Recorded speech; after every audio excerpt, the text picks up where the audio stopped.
Halo semuanya, selamat datang di presentasi kelompok kami, di mana kami akan membahas proyek tugas besar untuk mata kuliah Matematika Diseling tingkat lanjut yang bagian praktikum. Di mana kami mengangkat topik mengenai analisis inferensi kebijakan distribusi galon dan penentuan rute efisien di Bandung Barat berbasis logika orde pertama.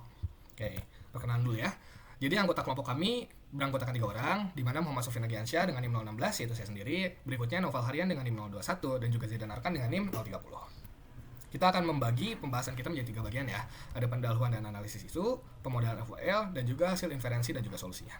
Oke, kita langsung lanjut ke materi yang pertama ya. Oke, ringkasan akar masalah. Jadi masalah utama yang kita angkat adalah inefisiensi distribusi pengantaran tiap pesanan. Nah, dari fishbone berikut kita bisa lihat ya ada beberapa permasalahan yang kita angkat gitu. Jadi sebagai contoh ada masalah infrastruktur deh. Di Jalan Ciwaruga terjadi kerusakan sehingga jalan tidak bisa diakses. Berikutnya ada kemacetan parah di Jalan Geger Kalong Hilir. Di mana apabila permasalahan-permasalahan tersebut diabaikan, hal tersebut akan menyebabkan ketidakefisienan dalam penentuan rute yang paling optimal. Nah, lalu apa sih yang bisa ditanyakan dari masalah tersebut? Contoh, bagaimana memvalidasi pesanan secara otomatis agar tidak melebihi kapasitas kendaraan? Lalu bagaimana menentukan rute distribusi yang aman dari hambatan infrastruktur? Berikutnya, bagaimana sistem dapat memberikan rekomendasi pengiriman yang efisien namun tetap secara logis? Lalu dijawab dengan solusi FOL seperti apa gitu.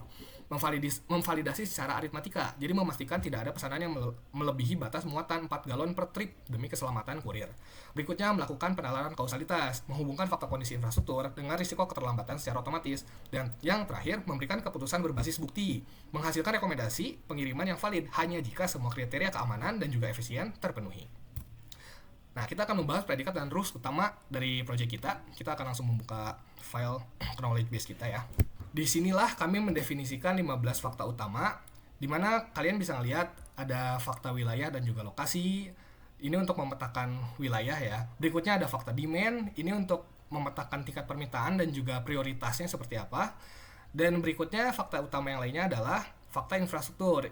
Ini melihat jarak dan juga kondisi jalan. Apabila ada permasalahan infrastruktur, dia bisa diakses atau tidak seperti itu. Dan yang harus kita lihat secara lebih jauh atau yang paling utamanya yang membuat project knowledge base kita berjalan dengan baik adalah 8 rules ini.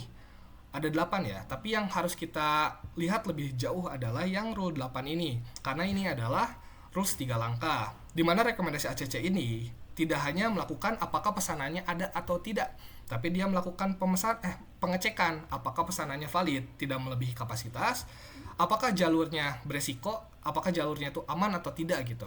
Dan yang terakhir, apakah si kurir ini dapat melayani lokasi tersebut atau masih dalam cakupan wilayah. Jadi seperti itu. Kalau begitu kita akan langsung lanjut ke query atau demonstrasi pada PY Suite-nya yang akan dilakukan oleh rekan saya Noval Harian. Waktu dan tempat dipersilakan. Baik, melanjutkan rekan saya sebelumnya, sekarang kita akan beralih ke sisi implementasi. Nah, di layar ini, teman-teman akan melihat aplikasi Streamlit yang kami kembangkan sebagai user interface. Nah, di balik layar, aplikasi Python ini akan berkomunikasi secara real-time dengan engine Prolog menggunakan library PySwift. Di mana di sini kami memastikan bahwasannya setiap tombol yang ada di sini bukan sekedar fungsi if else biasa, tapi juga merupakan sebuah pemanggilan logical query yang sangat kuat berdasarkan knowledge base yang sudah dijelaskan oleh rekan saya sebelumnya. Ini dia knowledge base yang dijelaskan sebelumnya. Oke, lalu pertama-tama mari kita uji fitur utama kami, yakni rekomendasi pengiriman yang ada di sini, yakni rule rantai 3 langkah. Di mana di sini saya akan mencoba menekan tombol cek rekomendasi sekarang. Nah, bisa dilihat teman-teman hasilnya. Kita bisa lihat kenapa sistem merekomendasikan Mang Ujang untuk mengirim jalan Sariasih nomor 54. Nah, disinilah terjadinya proses unifikasi yang cukup kompleks, di mana langkah pertama, sistem akan mencari variabel P atau pelanggan pelanggan ini yang memiliki pesanan, di mana ditemukanlah si Bapak Ahmad ini pelanggannya. Lalu langkah selanjutnya, sistem akan melakukan unifikasi variabel L atau ini lokasi yang masuk ke lokasi menjadi jalan Sariasih nomor 54. Lalu langkah ketiga, ini langkah yang validasi, di mana sistem akan mengecek fakta pesanan. Apakah jadi kayak dicek dulu Bapak Ahmad ini pesannya berapa galon dan berapa box. Nah, rupanya Bapak Ahmad ini memesan 3 galon dan 1 box. Nah, karena di knowledge base itu tertulis bahwasannya batas maksimal adalah 4 galon dan 2 box, maka subgoal pesanan valid itu bakal terpenuhi. Lalu langkah selanjutnya, ini mungkin terkait security, sistem itu akan melakukan pencocokan pada predikat akses jalan. Karena kondisinya mulus, maka negasi dari jalur yang berisiko itu artinya true. Lalu yang terakhir, sistem akan mencari kurir yang akan melayani wilayah tersebut secara rekursif. Dan variabel K atau kurir di sini akan terikat atau binding ke Mang Ujang. Nah, jadi bisa dibilang ini adalah poin plus dari FOL itu sendiri, di mana sistem tidak memberikan jawaban yang acak, namun eh, dia bisa melalui pembuktian syarat yang logis. Nah, sekarang ini mungkin secara lengkapnya aja mungkin kurang besar, bisa dilihat di sini. Pelanggannya Bapak Ahmad lakukan unifikasi sehingga menemukan lokasi variasi, lalu ditemukanlah binding ke kurir ke Mang Ujang. Lalu di sini kita akan mencoba tes fungsionalitas sistem melalui beberapa query wajib lainnya yang sudah kami sediakan sebelumnya di menu sidebar ini. Misalnya ketika kita jalankan cek demand tinggi, misalnya ya, kita uji.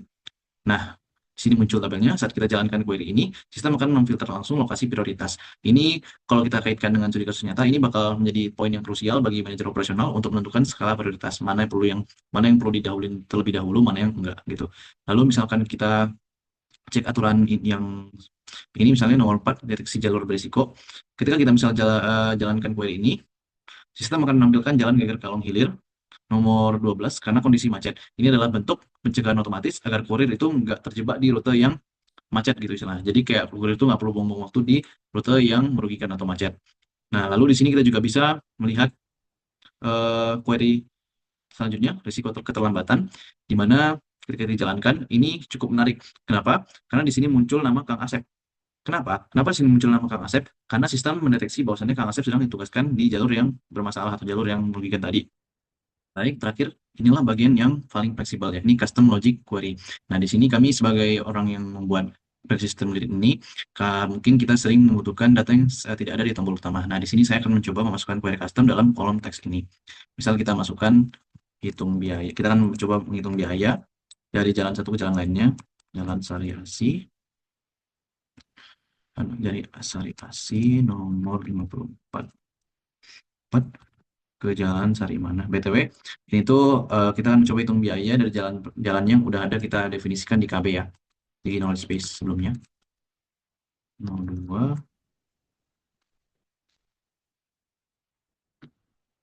Nah, di sini kita akan mencoba menjalankannya. Nah, di sini argumen terbukti, ini adalah hasil eksekusinya. Nah, di sini teman-teman bisa lihat hasilnya ya, di mana sistem tidak hanya mengembalikan data statis, tapi juga melakukan kalkulasi secara aritmetik di dalam engine Prolog. Nah, jarak antar lokasi diambil dari fakta jarak yang memiliki priority 3, lalu dikalikan dengan konstanta biaya per km, yang kita definisikan angkanya sebagai 2000 per km di knowledge base. Nah, jadi hasil unifikasi variabel harga akan muncul di sini secara instan, yakni 4000.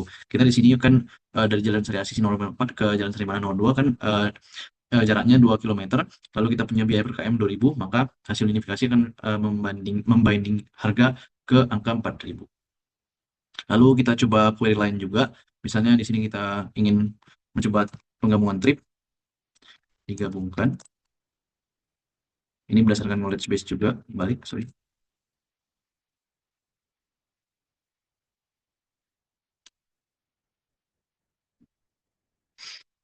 Nah, jika kita jalankan.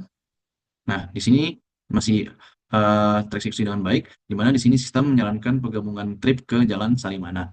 Nomor 2 nih, ada muncul Salimana.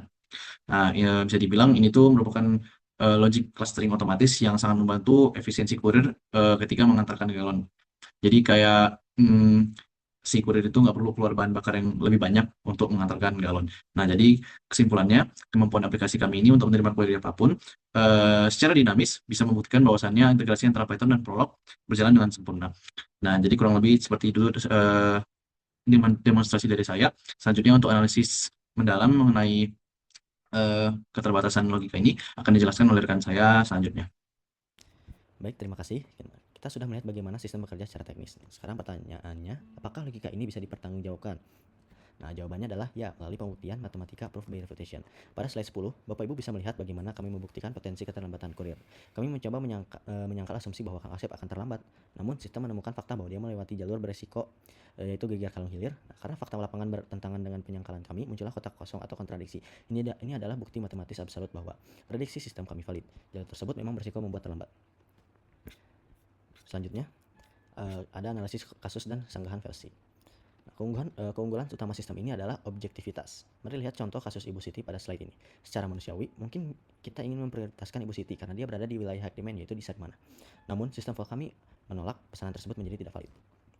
Kenapa? Karena Ibu Siti memesan 5 galon. Sistem mendeteksi pelanggaran aturan aritmatika keselamatan, yaitu bahwa setiap trip dia hanya boleh mengantarkan maksimal 4 galon. Ini membuktikan sistem kami bebas dan dari bias perasaan dan menghindari kesalahan logika, mengutamakan keselamatan di atas target penjualan semata. Namun sebagai akademisi, kami harus jujur pada keterbatasan model ini. Pertama, logika order flow ini memiliki sifat binar dan monotonik. Artinya sistem kami menganggap jalan macet sebagai kondisi mutlak true atau false. Padahal di dunia nyata kemacetan itu bersifat gradasi dan berubah seiring waktu.